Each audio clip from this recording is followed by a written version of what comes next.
through various stages of life. And sometimes we see people out there looking good, they're glowing, they're smiling. But beneath the smile, beneath the glow, what is really going on in the lives of those individuals, in the lives of our friends and family? Because many of them are people we encounter regularly, either because they are our friends or because they are family or those that we see around the neighborhood. Today in the studio, I have a guest with me who, when you see her looking good, you'll never guess the burden that is beneath her smile. But she's here to share some of those with us today. Thank you for coming, Talika. Thank you for having me. Welcome. You. Thank you so much. It's a pleasure. So Talika, I love your name, by the way, Talika. Thank you. Where are you from originally? I'm Jamaican. Jamaican. You've been in Canada for, I know, a long time. More than 30 years. More than 30 years. Yes. You are Canadian to the core. So Talika, I know that we've been talking for a bit. Yes. And you've shared with me some of your incredible stories. And I wanted you to come and inspire and motivate our audience today, some of our viewers today, and with your story. So do you mind starting us off with just telling us who you are? We know you're Jamaican, we know you're Talika. So what else forms this woman sitting in front of me? What else do we need to know about you? Well, I think the most important thing that I think I would like to share is that I'm a mom of 3 boys, 3 wonderful, well, I think they would like to say that they're not boys, Mom, and we're not boys anymore, we're men. So yeah, so the eldest, he's not at home anymore. He's grown. He's a man. He's about to get married this year. Wow. He's given me twin boys, so I'm a grandma. You're a grandma? Yes, of twin boys, who's almost 1. And like I said, he's getting married this year, so he's extending my family. And then I have a son who's almost 18 this year, and I have a 15-year-old son. So yes, so I am happy to say that that's the most important thing about me. That is my heart. So we could start with that. Wonderful. Yeah. Wonderful. Yes. I'm going to go straight to the point and ask you this. Yes. How are you today? I would say I'm managing. Tell us more about that. Why would you say you're managing today? I mean, that answer is, does it differ every day? Are there days you'll say, I'm fine? Are there days like today you'll say you're managing? So I think I know what you're asking about, and I guess not many people know, and of course this is going to shock a lot of people. So as I disclosed to you earlier, and I think it's time that I just come out and say it. So almost exactly a year ago, I was diagnosed with a brain tumor. It's malignant. It's called a meningioma. So it's along my seizure zone. And like I said, almost 1 year to the date. And so May 17th to be exact. So I suffered 2 massive seizures, sorry. It's still kind of hard for me to talk about it. And so I guess a lot of my friends and family and people that know me, they're not aware that this has happened to me. So this is probably the first time they're going to hear about it. So, so yes, so that is why I said I am managing, because I still have very tough days, and there's days when I can't even move. So it's very tough, and to say the least, one of my sons is autistic, and I'm still, that's the toughest part is that he is severely autistic. He is nonverbal, and that's, I am taking care of him, on my own at home. And which of your sons is this It's one? the last one. He's 15. The 15 The years 15-year-old.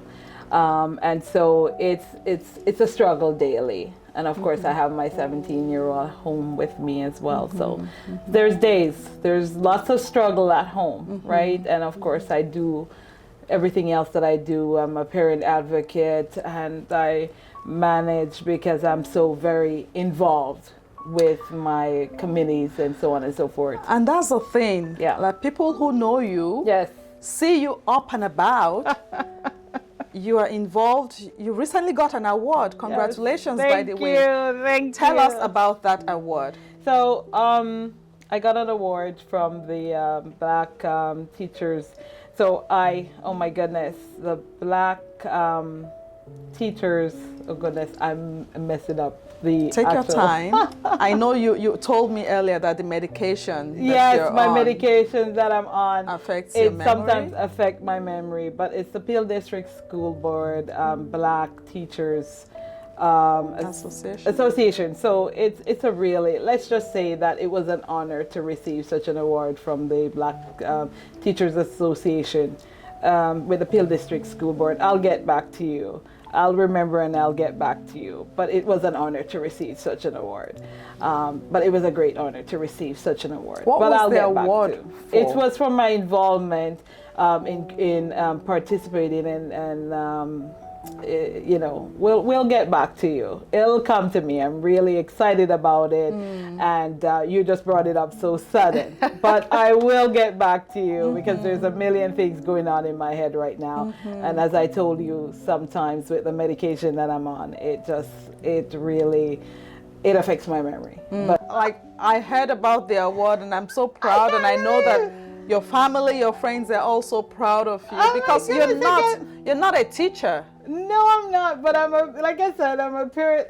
I can't believe I'm a parent advocate with for so many things with the Peel District School Board, and I'm the parent council chair at Fletcher's Meadows for the last 3 years. I do so much within the school district. For Jean Augustine, I'm their co-chair. That both my kids go to each school, and I'm on their committees as well. So many things that I do, I simply can't believe.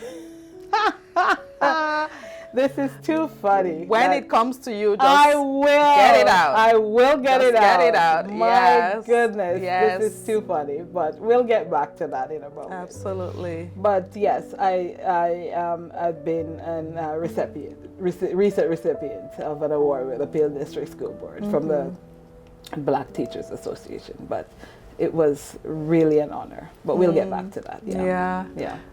Now, when you say you advocate for parents, what does that? What do you do? What do you advocate for? Well, I'm the liaison, right? So, as the parent, the chair. So I am the voice of the community. For example, if there's an issue and if a parent has a concern, or the parent in the community per se has a concern and they raise a concern with myself, I would take it to the principal. I see. Right? So you're like the voice of the parents I'm the voice to the of school. The parent to the school. We Wow. bring it up with the principal and we address it. Right? Whether it be at the committee, the parent, with the principal directly, or at a parent council meeting. We bring it up in the parent council and we address it at the next parent council. Oh, wow. Right? So it's back and forth, or we'll just sit with the parent, with the parent and the principal. Yeah. Things like that. So it's a joy to do things like that for me. Right? It's beautiful. It's a beautiful thing. Always my pleasure. And since you were diagnosed with this brain tumor, has that affected your ability to do all the things you do? No, it just drives me more. I'm home. I can't do the work I used to do. I can't go to work anymore. My medication has stopped me from working my normal work, so I have even more time to give back to my community, right? So I'm even more involved with the committees that I love, right? It's my passion to give back to my community. So that's what I'm doing now. Giving back to community is a volunteer work that does not pay, correct? It does not pay. And so, with this diagnosis, you stopped working. Yeah. Meaning, you've taken a hit to your financial It has. standing. It has. Right? So tell me, how are you able to still smile and go out and volunteer and do all that you're able to do? What is your driving force?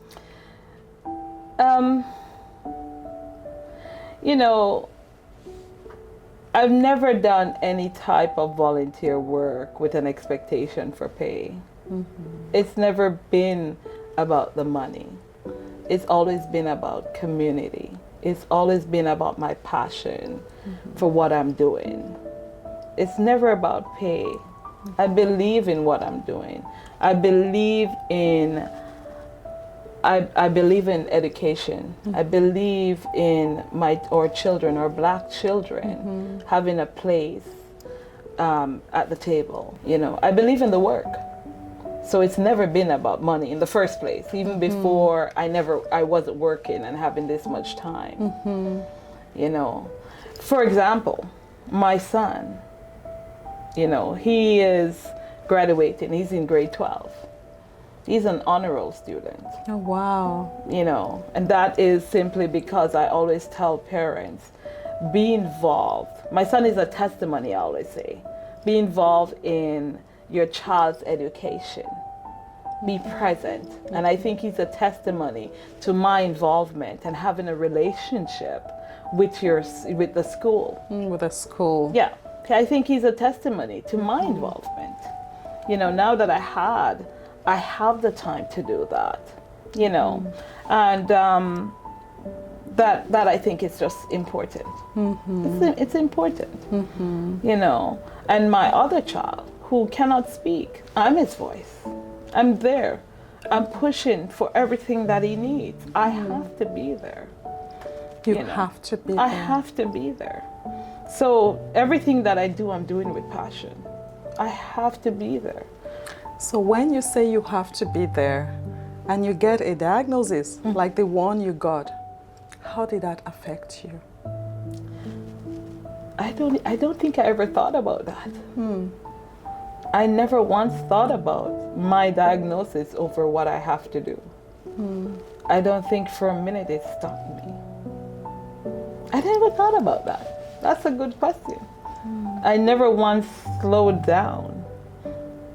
So, for example, I was in the hospital from May, I think, for about a week and a half when I had my seizures. And a week and a half later, I was on stage handing out certificates because I'm the parent council chair at Fletcher's Meadow and giving a speech to the graduating class. I had a minor seizure on stage. On stage? And nobody knew, not even I knew. So how did you know later that you had a minor seizure? Because I called my neurologist and said, this is what was happening to me. This is how I felt. Nobody knew. I didn't know. How did you feel? I felt my face twitching constantly.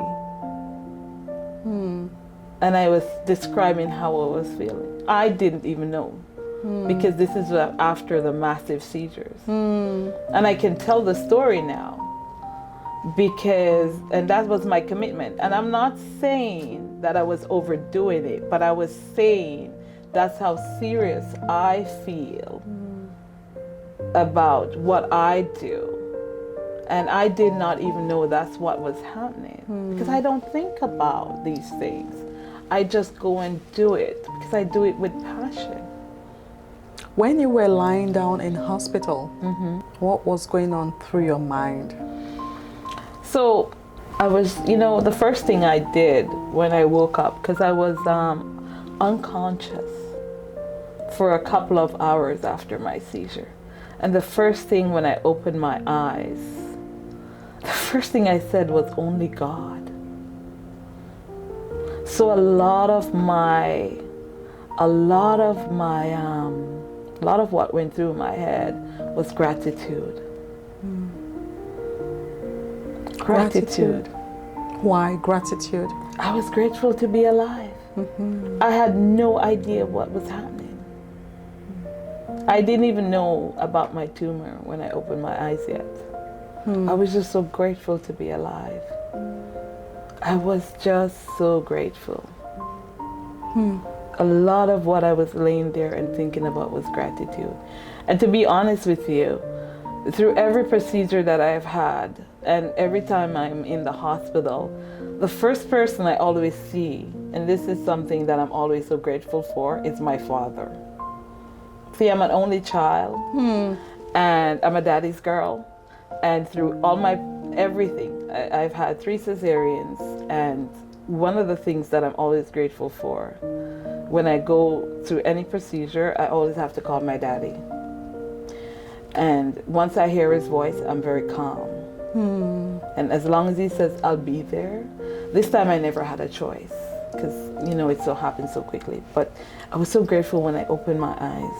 And he was there? He was there. I don't know how he got there. But he was there. Only God. Only God. Only God. So after that, it was just gratitude. So for my entire stay, it's just prayer, meditation, and prayer. What was your relationship, or what is your relationship with God? It's different. What do you mean? I said to my pastor, I said if I died before I had my seizure, it would be a different death. If I die now, it would be a different death than if I died now. And he said, what do you mean? I said, because I didn't know God then. But if I die now, I know God. When you say you didn't know God then, were you a Christian at that point or no? No, I wasn't. So how did you become a Christian? After I had my seizure, I learned to accept Christ. I learned what it was like to accept Christ. I think I said something to you when you and I were talking about storms, right? About not all storms come into your life to disrupt. Do you remember me saying that? Some storms come into your life to clean up things. That's what happened in my life. So the seizure was a blessing in disguise for you? Yes, yes. Yes. For me it was. I have tough days, but these days I know when to lay still. What does a tough day look like? A tough day for me is chaotic. There's days when I feel the ground moving and I just have to lay still and communicate and wait for the Lord to speak to me. Is that because of things going on with the children? It could be anything. Not too much. Could even be seizure symptoms I'm experiencing. But I just have to lay still. It could be even it could be anything for me. I was a very high-tempered person too. Before the seizure? But now I know, just lay still. Actually, it probably even saved my life. You know, the funny thing too is my blood pressure hasn't gone up. I have perfect blood pressure now. Did you have high blood pressure before? Very high blood pressure. Before? Before. And now I couldn't tell you the last time I went to the doctor. My blood pressure has just been perfect. Because you're laying still? Because I'm laying still. I just lay still. Were you ever afraid at any time? Maybe afraid for what will happen to your boys if you're no longer here? Did that thought cross your mind as you were laying in the hospital? Oh yeah. Were you afraid of anything? All the time. What were the things you were afraid of? Especially for my last born. That's what I'm afraid of every day. Even now. That's my biggest fear. Even right now. I don't know if I could talk about this without crying. Even right now, that's my biggest fear. Because he's... It's okay. It's okay.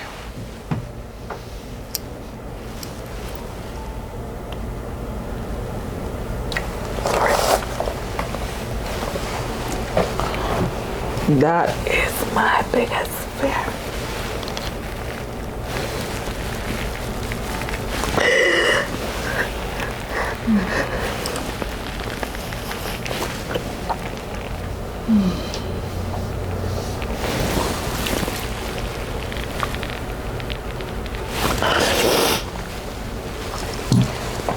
Sorry. Don't be sorry. Don't ever be sorry.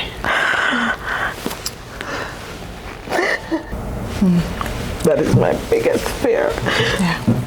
I'm not worried about the other two. I'm worried about the last one. That is why I'm delaying my surgery. Because I'm worried about my baby.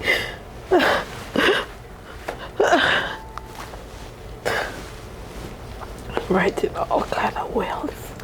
I'm writing all kind of stuff. I'm just preparing everything under the sun. To take care of him.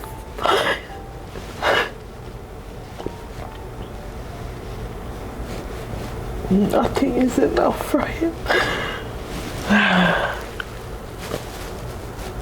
I know he is his dad. But I don't know if he can take care of him without me. Just can't take care of him. I don't know if anybody can take care of him properly without me. Without you.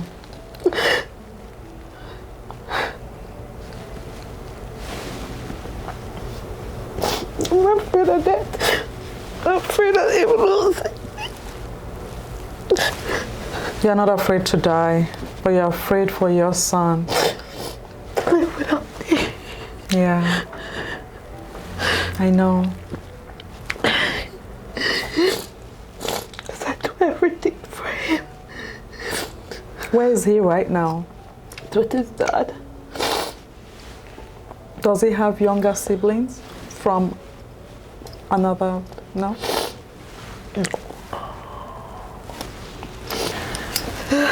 We're going to be right back.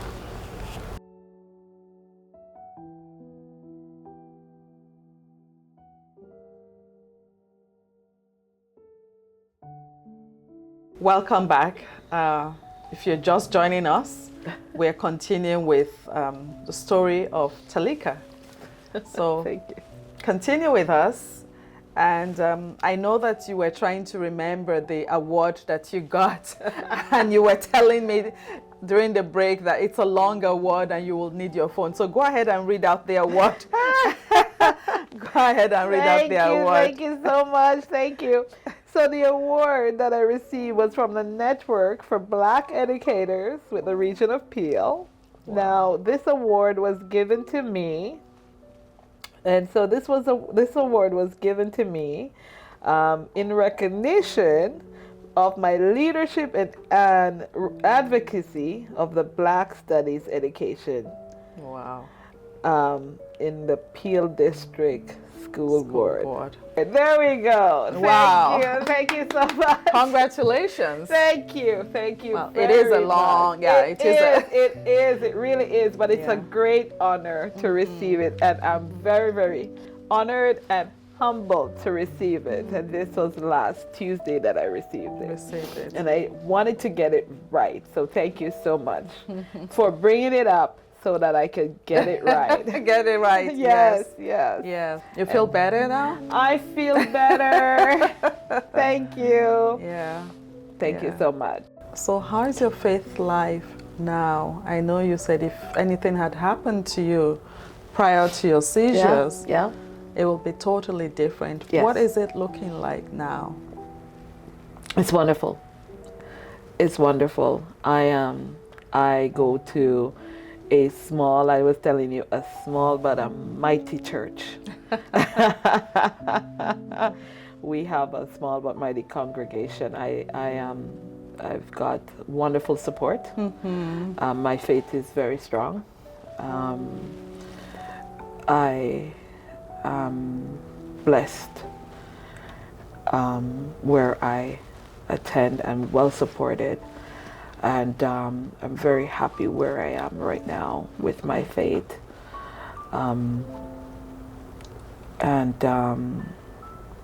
It's growing. It is growing, and I'm happy. I'm happy. I can't say that I'm happy what happened to me at all, because I am still going through what I'm going through. I wouldn't wish it on anyone, but I can say that my faith in the Lord is strong. And like anyone, my pastor would say that he would say that it's challenging. It is challenging. We're all human, and every day every day is. We have to get up every day and pray.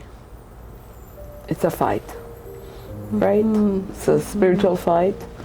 But I am glad that that I get the opportunity to know the Lord. You know, because I don't know if this didn't happen, because I can't say what it would have been or not have been. That I wouldn't have, if this didn't happen, what would my relationship with the Lord have been? Right? Wow. Or not have been. I can't say. But I'm happy to be here and be in this position that I am in right now with the Lord. And thank you, Reverend Chooks and Sister Sade and all my, can I give a shout out to my church? Go ahead. Go ahead. And what's the name of the church? Godways International Ministry. Godways International Ministry. So hello to everyone at Godways International Ministries. Yeah, of course, give a shout out. Yes. Yeah, absolutely. Yes. Wow, so you're a single mom. Yes. You've been diagnosed with a tumor. Yes. You've had seizures that's limited you financially and in other ways. Yes. You are taking care, or you are caring for a child with special needs. Yes, and my other beautiful son in between. I didn't want to forget him. And you are a grandmother. Yes. And you're here smiling and you're saying, I'm happy, I am here. I'm here.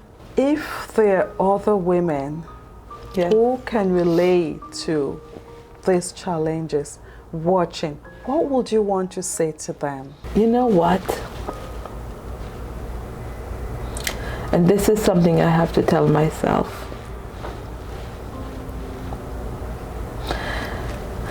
There are going to be days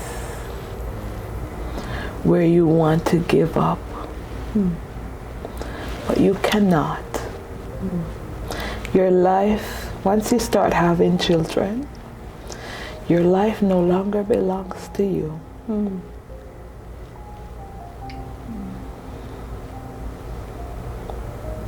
You know, this may, honestly, you may hear this a million times, but you know when you go on the airplane, honestly, this is the first thought that came to my head. You know when they tell you to make sure you put on the oxygen mask on yourself before you know, and then, you know, it's a truth. You have to take care of yourself so that you can take care of others. Wow. So how do you take care of you? How do you take care of yourself? It's true. How do I take care of me? You have to take care of your spiritual self first. And I get that because, honestly, I honestly have to thank my sister Shade, my Reverend Shade, because she constantly reminds me. She constantly reminds me. And when she reminds me of that, I have to take care of myself. You have to take care of yourself spiritually and physically so that I can take care of my children. She always says, the children need you. The children need you. Wow. Even on days, there's days, I'm touching.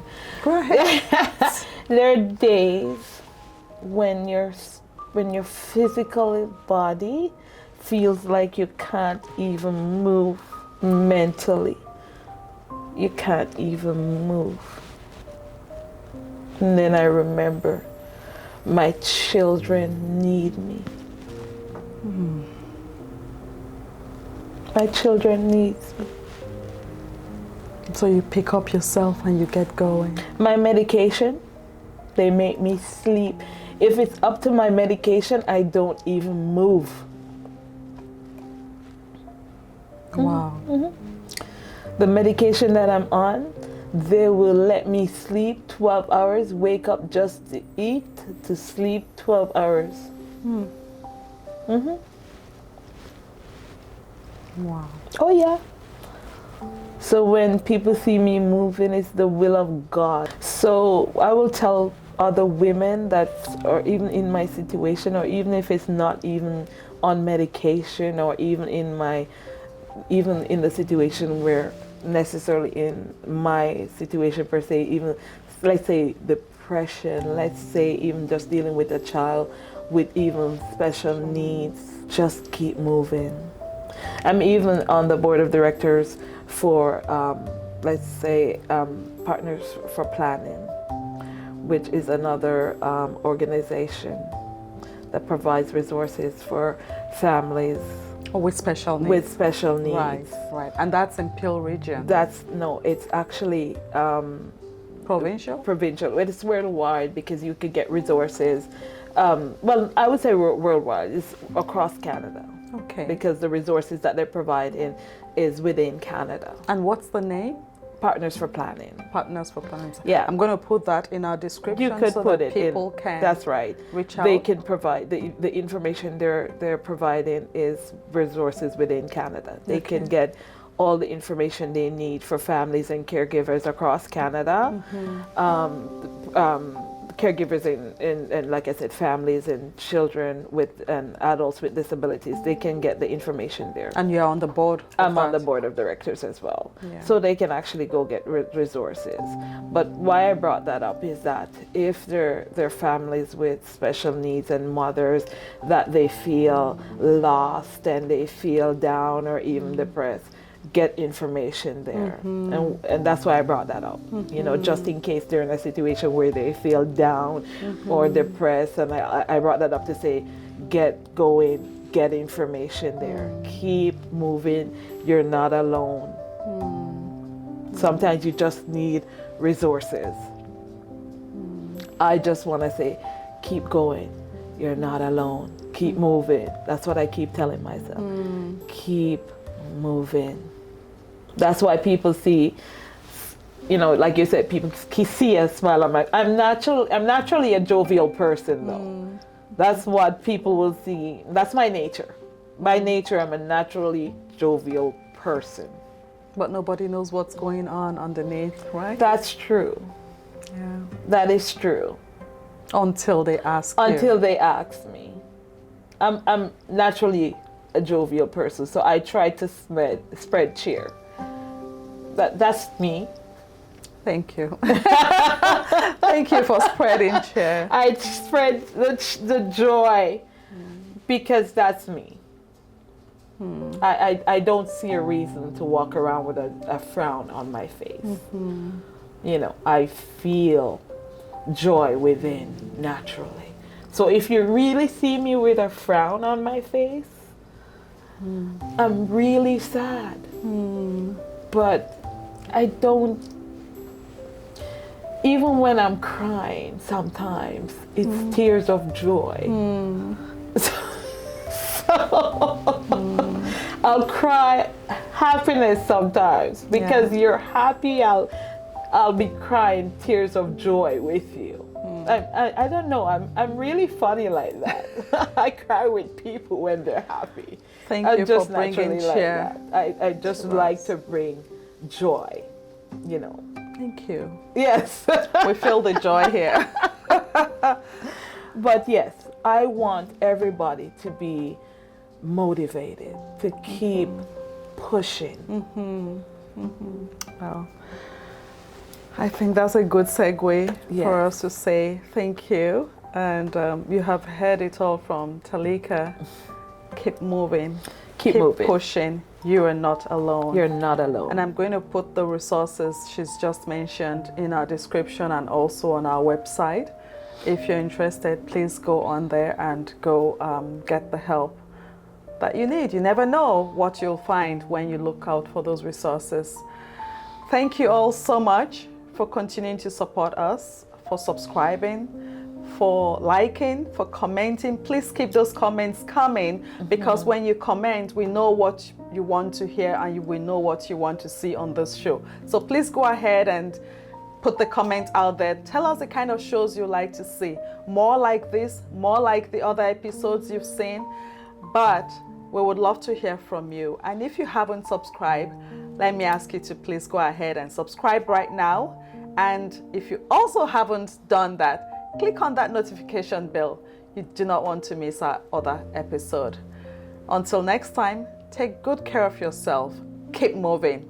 Keep moving. You're never alone. God bless you. Catch you later. Bye now.